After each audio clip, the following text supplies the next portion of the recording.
Hey everyone, Chibi Pine here, back with another controller review. Now you know me, I usually review controllers that are to be used for fighting games, but this one is going to be a bit different. If you've seen the title, then you know that this is a review video for the 8bitdo Ultimate. Just like other controllers, it comes in a lot of different versions, whether it's wired or in 2.4G connection or Bluetooth. Sometimes it's exclusive for Switch or PC, and it comes in different colors. But the 8bitdo Ultimate controller that I got is a bit more special. For this time around, the controller I got is a limited edition because 8bitdo was celebrating their 10-year anniversary. With that, they released two limited edition designs. One is with a Chinese art style design and a retro celebration design. For me, I kind of like the Chinese art style better, so for this video, that's what I ordered, with that's what I choose. So for this video, we'll be doing the unboxing, gameplay with commentary, and then I'm just gonna give my overall thoughts for the 8bitdo Ultimate. So here we are with the unboxing. I actually did this a few weeks ago, so I'm just gonna do a voiceover for it. I was really excited to get this controller because there was a lot of ergonomic and quality of life features that I usually wouldn't have with any other controller. Most of the controllers I have are usually just a plug and play kind of thing, but there were a few other items that you could get from this controller. And also because it's from Data Blitz, they want you to record yourself opening the box so that you have a better proof or a better standing if the controller happens to not work if you got it. So here I am. I'm usually cutting the very top instead so that I can just grab the box from the inside and separate it from the plastic.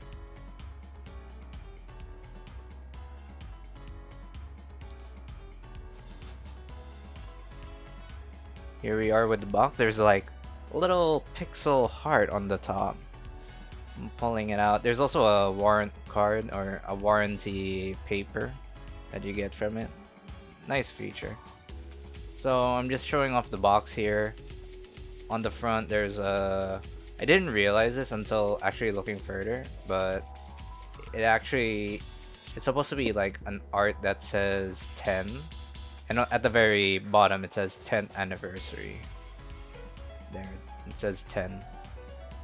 So I pull out the outer cover box that reveals another box. And finally, we're just gonna remove the last layer of carton that covers the controller. Boom, there we are. 10th anniversary controller.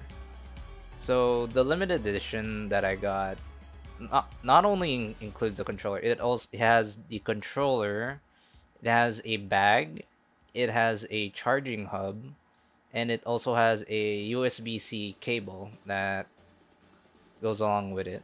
Oh yeah, and the operations manual, are standard for every other controller.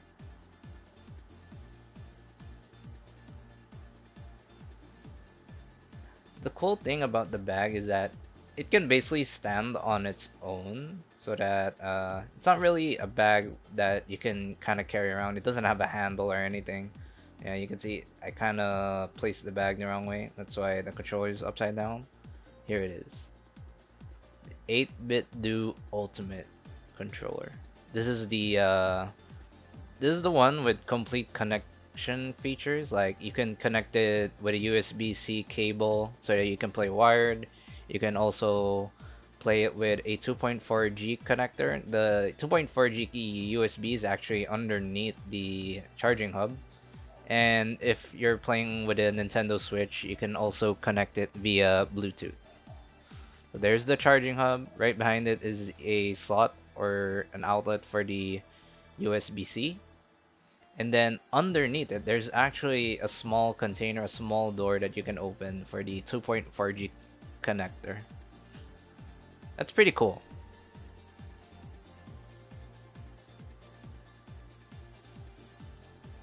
Kind of struggling with trying to remove it because it's really hard. The controller also has like a small layer of plastic that's covering the right side buttons. A little safety design they put.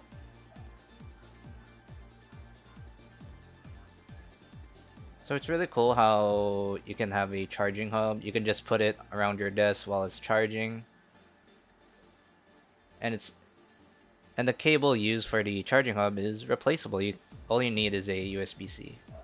And right when I inspect the bag, I realize that there's also a slot on the inside right there. You can open it and you can basically connect a USB-C cable through there to the connecting to the charging hub.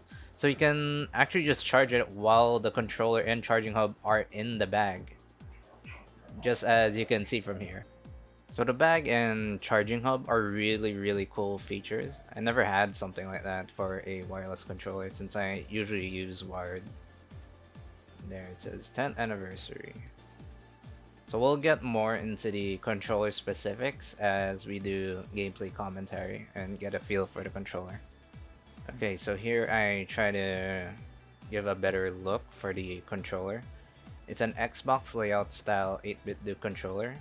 I believe the 8bitdo Ultimate also has a version dedicated for an Xbox console, but the one I got is compatible for Android and Windows. Oh yeah, and Switch, of course. So the first thing I notice on using this controller is that the D-pad is very hard. Very hard to press buttons on it. It takes a lot of effort to push it in. But other than that, the analog stick, the right hand side buttons, and the triggers and bumpers, they were pretty standard. It feels nice to the touch. And it's also nice that there's the macro buttons that you can program and edit at the very back. And also you can set it to 2.4G connector or Bluetooth on the back.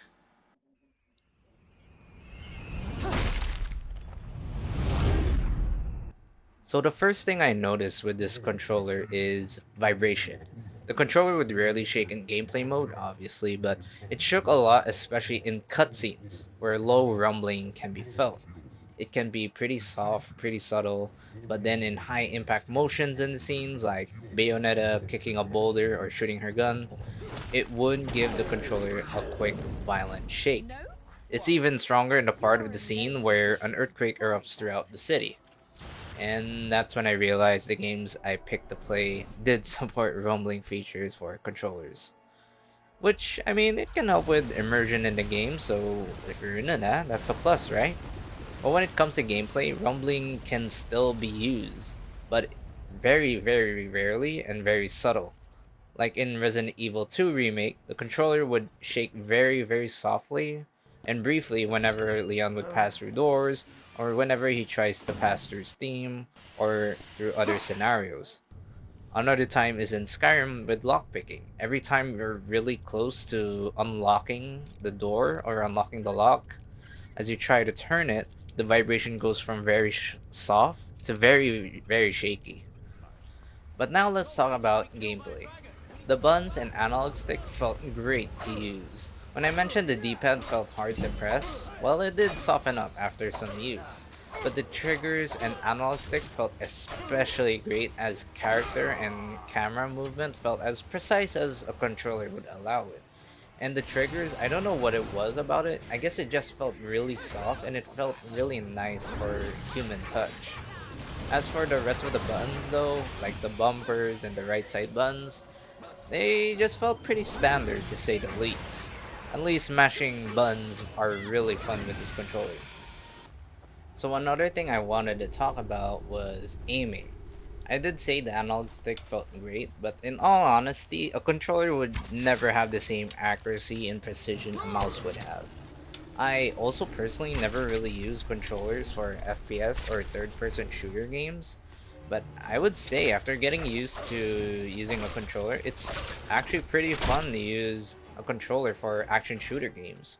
And I would even go as far as to say that using a controller for single-player casual games is probably one of the best ways to play the game. It's really relaxing, it's really comfortable. I would recommend this to anyone who wants to play single player games in the most fun way possible, I guess. Last thing I wanted to talk about was the 8bitdo Ultimate software. Because if there's anything 8bitdo is known for, it's for making customizable controllers. Just be sure to connect the controller wired to your PC. So as you can see here, the first page is the mapping page where you can change the functions of the buttons of your controller. Just be sure to place it in the command side. Next is the sticks page where you can set how far the analog stick can reach, whether it's inverted or not, and you can swap it along with each other as well as the D-pad. Next are the triggers where you can also set how far they need to be pressed in order to activate and whether you want to swap with them, which I wouldn't know why you want to do that. Second to the last is the vibration. So if you're not a fan of controllers with rumbling features, you can set your vibration level here for both sides of the controller. You can even set it to 0 so that it doesn't vibrate at all. Last but not the least is the macro page where you can set specific commands to activate with the macro buttons that are on the back of the controller. When all is said and done, be sure to pick the profile you want to set it to. You have 3 customizable profiles, by the way, and sync with the controller. You can access the profile by pressing the button in the center of the controller. So just to show you real quick that the macro works, or how it works, is here. I booted up RPCS3 and used Tekken 5 Dark Resurrection as the example game. I set the macro to do an electric, or specifically to do the forward down, down forward, and X button input. So while that was happening, I might as well try to show you my experience with playing fighting games with the 8bitdo Ultimate. It felt terrible. I'm not a big fan of the D-pad of the Xbox style controller, or even like DualShock PlayStation controller, to be honest with you. So yeah, that's my thoughts so far. Now let's do a short recap. So I got a limited edition 8bitdo Ultimate controller that comes with a bag, a charging hub, and a USB-C cable right here. So that's the full package. For the features, it's compatible with Switch, Windows, and Steam OS, not Android by mistake. And you can connect it to PC with wired and 2.4G connector. And then with Switch, you can connect it with Bluetooth by switching the modes right here. So my only real thoughts with this controller, from my experience, from everything we've tried so far, it's extremely customizable with the 8bitdo software. Very tailored for your own experiences in 3 different profiles, mind you, that you can have your own custom-made layouts. The triggers and analog stick are really good. And then the rest of the buttons, the bumpers, and the right-hand side buttons, they're pretty standard. Another neat thing that I wasn't really able to show you was the player indicator. Right at the bottom of it, you can actually have, there's like 4 lights here that you usually light up depending on how many controllers have been connected. So I've only been able to test that. It was actually listed as player 2 because I have my Hori Fighting Commander connected as well to PC. So yeah, that's about everything I could cover about the controller. It's really nice. It's almost so much customizability that you normally wouldn't really need or need to use, but if you want, it's really good. So yeah, that's the 8bitdo Ultimate controller. There's not really much else to say about it. There's not really much flaws that I can even find. Like, the controller is very comfortable, especially the triggers and analog stick. I would nearly say that the macros were a bit uncomfortable because I feel like I kept pressing them all throughout my gameplay, but I mean, it's much better than having macros that are harder to reach anyways. The only complaint that I can really find or even think of was the cables. Or not really cables, but the place where you can put your cables inside the bag. I don't know why they designed it like this. It's so hard to put your cables when you try to roll them around like this. Because this is the only place where you can put your cables safely, I think. And it's already popping out. Like, it's easy to pull it out or it's easy to slip out. But the controller itself, it's pretty consistent in performance. There's not much to complain about it. It feels good to the touch. It even has like a small little pattern here that makes it harder to slip from your hands as compared to the smooth flat surface right in the center. It's kind of hard to show. Right there, there's like a pattern on it that makes it harder to grip at least, or easier to grip. Yeah. So I think I was able to test everything out on this controller. It's really nice. It gives a very pleasant casual gaming experience, especially through your single player games. I wouldn't recommend it for fighting games, to be honest. I don't like the D-pad at all. And you wouldn't really use an analog stick for fighting games. But other than that, 2D games, third-person shooter games, first-person shooter games, all of the casual games, you can have a lot of fun using this. And it feels so premium to have a charging hub in the first place too. I guess I might as well try and show. So this is what it looks like when you connect the charging hub. So here we have the charging hub. If I were to place my controller here, boom. Can you see it? There's light underneath it. Shows that it's charging. It's pretty nice. Then you have the red icon indicator here that says it's charging. But yeah, that's about it for this controller. So now I want to give an overall rating for this incredible experience with the 8bitdo Ultimate controller. And I rate this out of 5.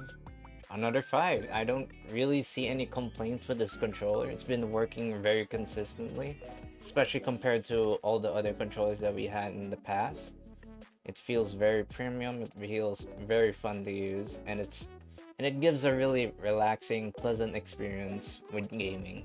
So that will be it for this 8bitdo Ultimate Controller review. Hope you guys got a better insight on the functions and features of this controller, and maybe help you decide whether this controller is worth getting. Anyways, I really enjoy making these controller reviews as well as making my gaming videos.